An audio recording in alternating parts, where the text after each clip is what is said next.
안녕하십니까, 여러분. 오늘도 사건의 이면과 감춰진 진실을 끝까지 추적해보는 시간입니다.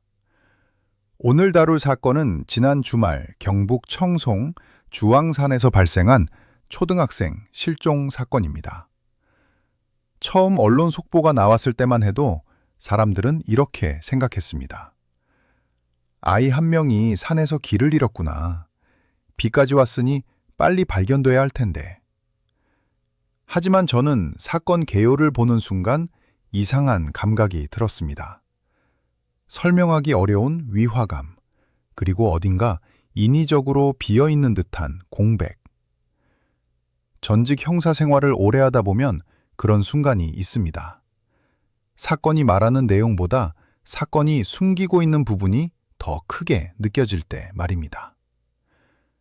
11살 아이, 휴대전화 없음, 홀로 입산, 단 한 명뿐인 목격자, 그리고 너무 늦은 신고 시간.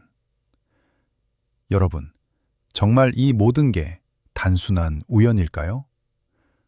오늘은 단순 실종처럼 보이는 이 사건이 왜 점점 더 미스터리하게 변하고 있는지, 그리고 경찰이 아직 공개하지 않은 가능성은 무엇인지 전직 형사의 시선으로 하나씩 짚어보겠습니다. 사건은 지난 10일 오후 4시경 시작됩니다. 경북 청송 주황산에서 초등학생 실종 신고가 접수됐습니다. 실종된 아이는 초등학교 6학년 강모군, 키 145cm, 마른 체격.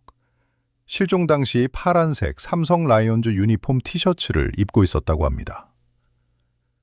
부모 진술에 따르면 강군은 이날 가족과 함께 주황산 대전사를 찾았습니다.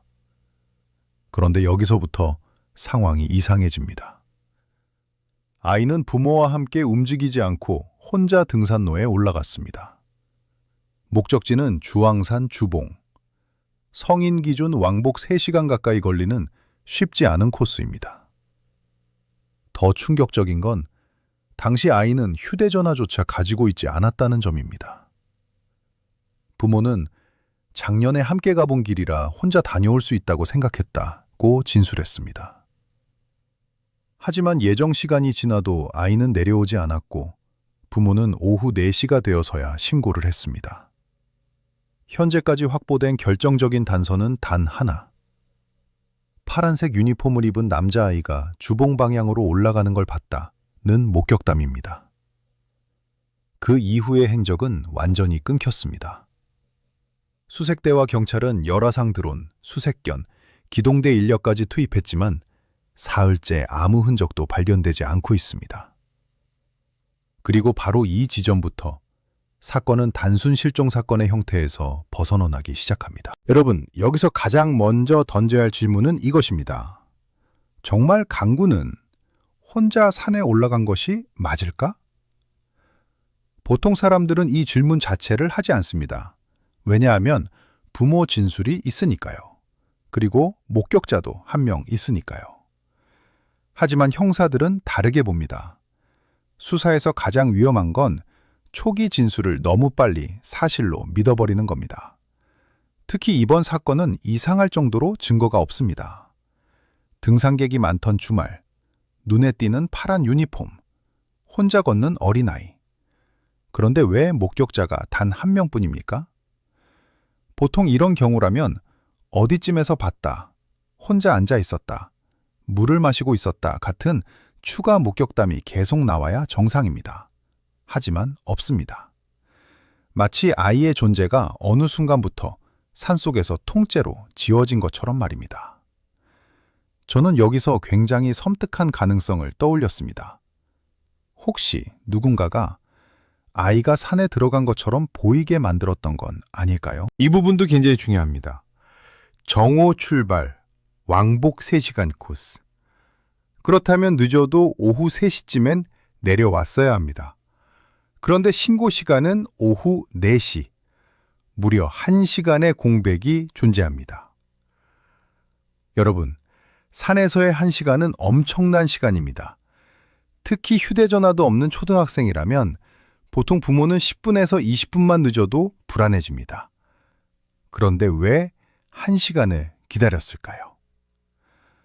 물론 실제로는 자체적으로 찾아다녔을 수도 있습니다.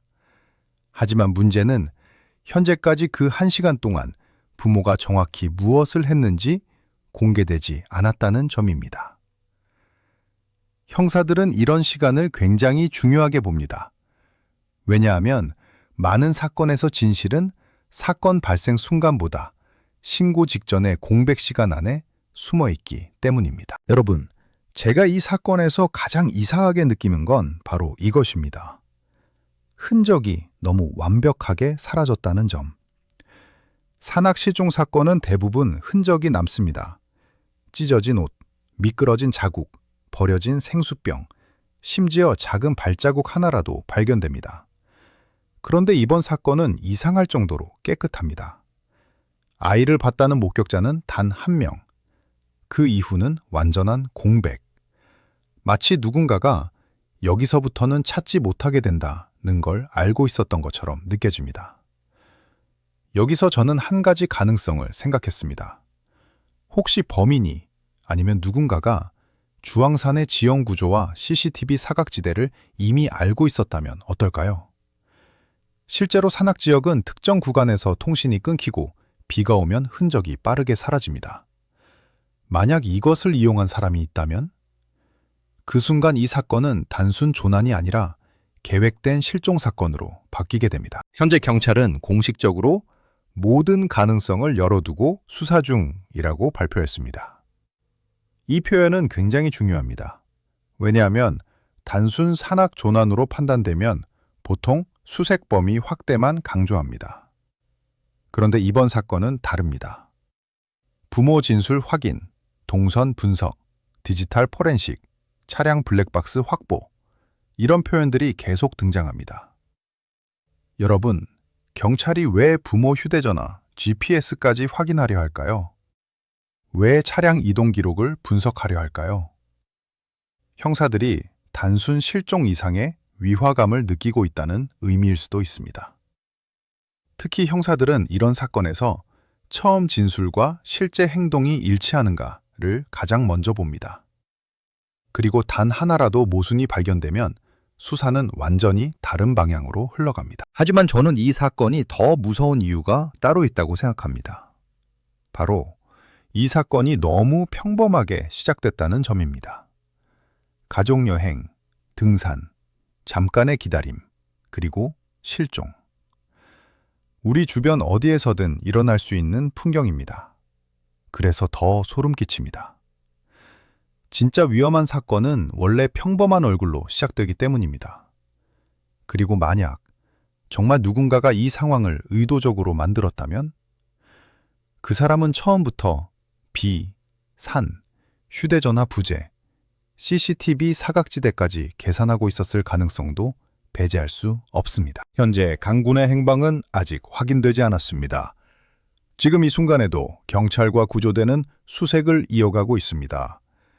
부디 아무 일 없이 발견되기를 진심으로 바랍니다. 하지만 동시에 우리는 반드시 기억해야 합니다. 사건은 겉으로 보이는 모습만으로 판단하면 안 된다는 사실을 말입니다. 이번 사건에는 아직 설명되지 않은 공백들이 너무 많습니다. 그리고 형사 경험상 진실은 항상 그 공백 속에 숨어 있었습니다. 여러분은 어떻게 생각하십니까? 정말 단순 실종 사건일까요? 아니면 아직 드러나지 않은 다른 진실이 존재하는 걸까요? 댓글로 여러분의 의견을 남겨주십시오. 그리고 앞으로도 사건의 숨겨진 이면과 미스터리를 끝까지 추적하고 싶으시다면 구독과 좋아요, 알림 설정까지 부탁드립니다. 새로운 속보와 추가 분석이 나오면 가장 먼저 다시 찾아오겠습니다. 지금까지 전직 형사의 사건 분석이었습니다. 시청해주셔서 감사합니다.